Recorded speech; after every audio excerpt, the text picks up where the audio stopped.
Assalomu alaykum hurmatli tinglovchilar. Bugun Zulfiya xonim Isroilovaning hayoti va ijodi bilan tanishamiz.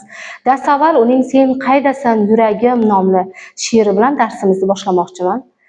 Sen qaydasan yuragim? Qalb bo'lganda yiroqda, iroda ekan ojiz, do'stlar ham ko'p atrofda, ammo men yakka yolg'iz. Birdan qalbim keksarib, qon ham qochdi yuzimdan, sen sirdoshni axtarib, xayol ketdi zingdan. Qayga ketding yuragim? Bitdi bardosh va toqat, suhbatingdir tilagim, dilda hasratim qat-qat. Ishqi maskan yuragim, topib ber deb qistaydi, nima qilay berahim? Ruhim seni istaydi. Bugungi darsimizni quyidagi rejalar asosida o'tmoqchiman. Birinchi rejamiz Zulfiya xonim hayoti va ijod yo'llari. Ikkinchi rejamiz Zulfiya xonim she'rlarida muhabbat va sadoqat timsollari. Uchinchi rejamiz Zulfiya tong kuychisi. Zulfiya xonim Isroilova 1915-yil 1-mart kuni Toshkentning O'qchi mahallasida hunarmand ishchi oilasida tavallud topadi. She'rga, so'zga, adabiyotga muhabbat unda bolaligida oilasidagi muhit sabab paydo bo'lgan bo'lsa ajab emas. Ayniqsa bunda onasi Xadija begimning roli katta bo'lgan. O'rta maktab va ayollar pedagogika bilim yurtini a'lo baholarda tugatgan Zulfiya respublikaning turli gazeta, jurnallarda faoliyat yuritadi.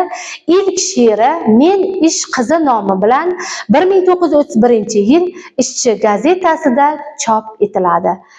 Havaskor shoiraning bu kabi ilk she'rlari Yangi yo'l jurnali, Qizil O'zbekiston, Yosh Leninchi gazetalarda chop etiladi.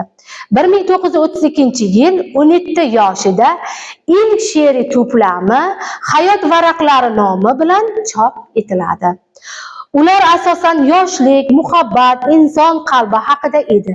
1938-yilda u turli yirik nashriyotlarda, gazetalarda, jurnallarda faoliyat ko'rsatadi.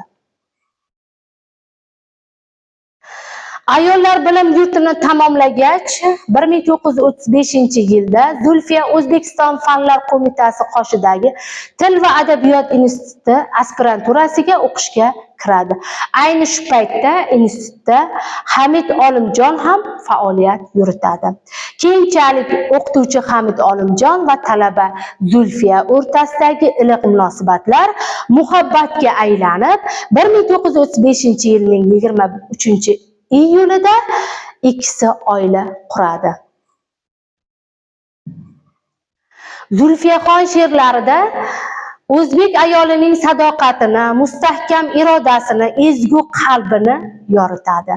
Zulfiya she'rlari rus, ingliz, nemis, hind, bolgar, xitoy, arab, fors va boshqa tillarda tarjima qilingan.